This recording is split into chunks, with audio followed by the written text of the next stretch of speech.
समुद्र में चलते हुए बड़े बड़े आलीशान जहाज देखकर हर किसी के दिल में एक बार उनमें सफर करने की ख्वाहिश जरूर उफान मारती है। साथ ही दिमाग में कई सवाल उथल पुथल मचाते हैं, जैसे कि इन बड़े बड़े जहाजों को आखिर बनाया कैसे जाता होगा, आखिर इन्हें समंदरों में उतारा कैसे जाता होगा, ये तैरते कैसे हैं इतनी आसानी से और पलटते क्यों नहीं, जबकि इनका भार कई लाख टन तक भी हो सकता है। अगर आपके दिमाग में भी ऐसे सवाल हैं तो आज का हमारा वीडियो आपके इन सवालों का जवाब देने के लिए बनाया गया है। तो चलिए शुरू करते हैं आज का सुहावना समुद्री सफर। किसी भी बड़े से शिप को देखकर ये तो अंदाजा लगाया ही जा सकता है कि इस विशाल और लगभग 2.5 लाख टन वजनी जहाज को बनाना कोई आसान काम तो नहीं होगा। हजारों लोगों की मेहनत और लगातार काम से 2 से 3 साल में एक क्रूज शिप बनकर तैयार होता होगा।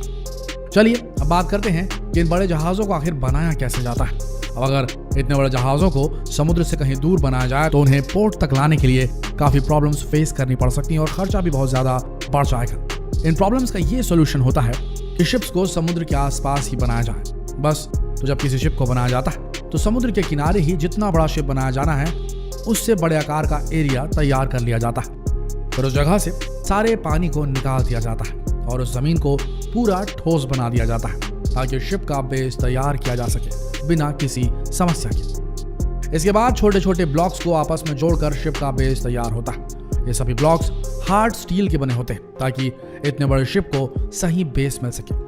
और बेस में जो स्टील यूज होता है वो शिप में लगे हुए दूसरे स्टील से हैवी होता है। अब आपको ये भी जानना जरूरी है कि शिप को बनाने के लिए आखिर स्टील का ही क्यों उपयोग होता है। देखिए, शिप जो है उसे पूरे समय खारे पानी में रहना होता है और अगर लोहे या किसी अन्य धातु से इसे बनाया जाए तो जंग लगने की समस्या हो सकती है। इसीलिए पहले स्टील की मोटी मोटी चादरों से शिप के बेस को मजबूत बनाया जाता है। फिर इन्हें स्टील की रॉड के साथ वेल्डिंग करके जोड़ा जाता है। इसके बाद फिर से स्टील की परत और रॉड्स को लगाया जाता है और इसके बाद स्टील की मोटी मोटी चादरों से उसे ढक दिया जाता है। बस अब शिप का बेस जो है वो तैयार हो गया।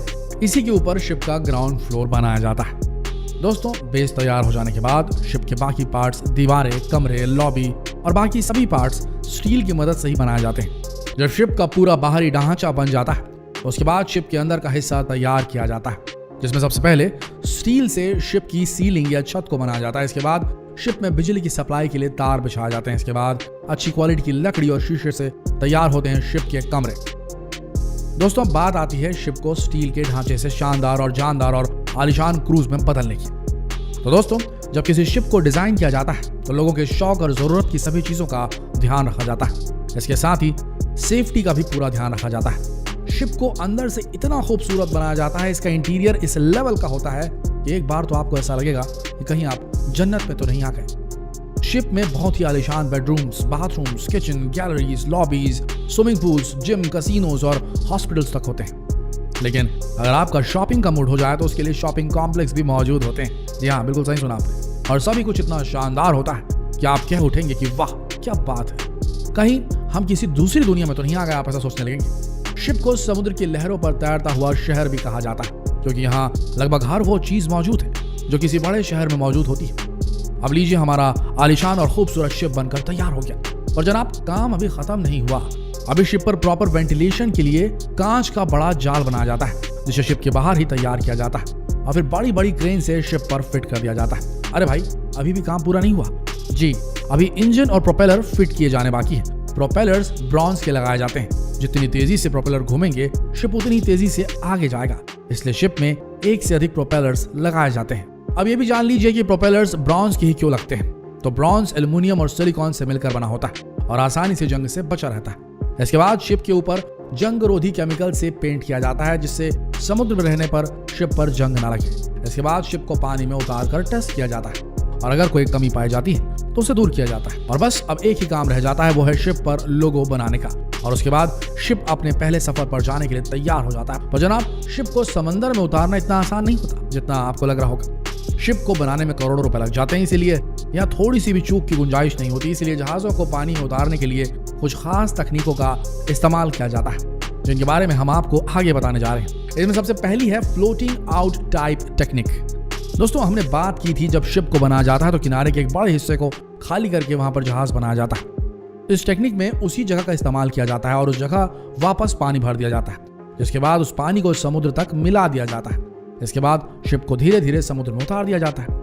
दूसरी टेक्निक है ग्रेविटेशनल टाइड टेक्निक, जिसमें शिप को पहले समुद्र के किनारे लाया जाता है, फिर रेल की पटरी जैसे एक स्ट्रक्चर पर शिप को रखा जाता है। इस पटरी पर पहले ही बहुत अच्छे से तेल और ग्रीस लगा होता है, जिससे फ्रिक्शन कम किया जा सके। इसके बाद जहाज आसानी से फिसल कर समुद्र में चला जाता है। इस टेक्निक को ग्रेविटेशनल टाइप टेक्निक इसलिए कहते हैं क्योंकि जब एक बार शिप को ट्रैक पर रख दिया जाता है, उसके बाद किसी ह्यूमन एफर्ट के बिना केवल ग्रेविटी से ही शिप समुद्र में चला जाता है, और वो भी बड़ी आसानी से। लेकिन इस टेक्निक में जो तेल और ग्रीस यूज होता है वो भी समुद्र में जाता है और समुद्र के पानी को गंदा कर देता है।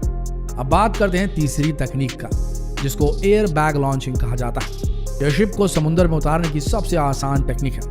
इसमें शिप को समुद्र किनारे लाकर उसके नीचे ढेर सारे एयर बैग्स रख दिए जाते हैं और बस शिप उन पर लुढ़कता हुआ पानी में चला जाता है ना मजेदार? इतना बड़ा शिप इतनी आसानी से लुढ़कता जाता है। चलिए अब बात करते हैं मैकेनिकल टाइप टेक्निक की। ये टेक्निक बड़े शिप के लिए उपयुक्त नहीं है क्योंकि ये उनके लिए खतरनाक साबित हो सकती है। कैसे? देखिए, इसमें शिप को किसी ट्रक, क्रेन या मशीन की सहायता से उठाकर पानी में रखा जाता है, इसलिए छोटे शिप तो ठीक है और बड़े शिप को इस तरह पानी में नहीं उतारा जा सकता। तो दोस्तों, आपको इन सभी टेक्निक्स में से कौन सी टेक्निक सबसे बेहतर लगी हमें कमेंट में जरूर बताएं। चलिए अब हम ये तो जान गए कि शिप कैसे बनता है, उसे पानी में कैसे उतारते हैं, पर भाई अभी सबसे बड़ा प्रश्न तो रह गया कि जब एक छोटी सी कील भी पानी पर नहीं तैर पाती तो ये लाखों टन वजनी शिप कैसे इतनी आसानी से पानी पर तैर लेता है? सोचिए मत, हम है ना यहाँ आपको बताने के लिए।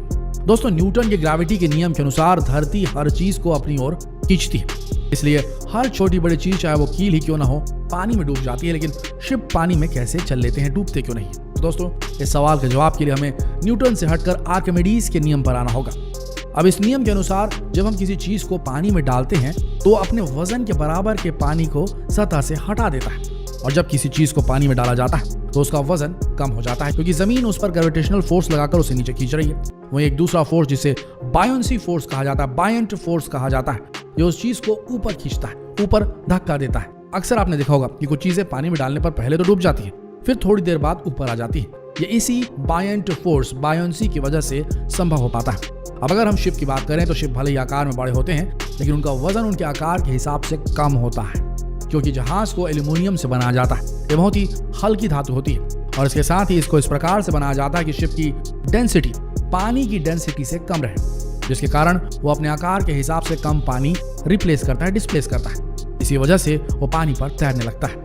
कुछ समझ आया? नहीं? तो इसे एक आसान प्रयोग से समझिए। एक बर्तन में पानी लीजिए और उसमें एक बॉल लोहे की डालिए और दूसरी बॉल रबर की डालिए। लोहे की बॉल का वजन 1 किलो के आसपास होगा, जबकि रबर की बॉल 200 ग्राम की होगी। लेकिन लोहे की बॉल से कम पानी हटेगा। लेकिन एक चीज ध्यान रखिए, दोनों बॉल्स का आकार सेम रहना चाहिए। अब जरा गौर से सुनिए, लोहे की बॉल को जब पानी पे डाला जाता है तो वो अपने सरफेस से बहुत कम पानी को डिस्प्लेस करती है, जबकि रबर की बॉल सेम उतनी ही पानी को डिस्प्लेस तो करती है लेकिन उसका वजन कम है। इस वजह से वो तैरने लगती है, जबकि लोहे की बॉल नीचे चली जाती है, डूब जाती है। ठीक इसी तरीके से शिप्स के साथ होता है। शिप्स का जो आकार होता है वो बड़ा रहता है, लेकिन उनके आकार के हिसाब से उनका जो वेट होना चाहिए वो कम होता है, जिसकी वजह से शिप्स जो होती हैं वो ज्यादा पानी डिस्प्लेस करती हैं अपने वजन से, और इसी वजह से वो समंदर की सतह पर आराम से तैरते हैं इतने भारी होने के बावजूद। दोस्तों, ये था एक जानकारीप्रद वीडियो शिप्स, जहाजों, पानी जहाजों को लेकर। आशा करते हैं वीडियो आप सबको रोमांचक और जानकारीप्रद लगा होगा। अगर लगा तो जितना हो सके इस वीडियो को शेयर करें फेसबुक पर, व्हाट्सएप पर, यूट्यूब पर, और ऐसे ही जानकारीप्रद वीडियोस के लिए बने रहिए हमारे चैनल के साथ। मिलते हैं अगले दिलचस्प वीडियो में, तब तक के लिए आप सबका धन्यवाद।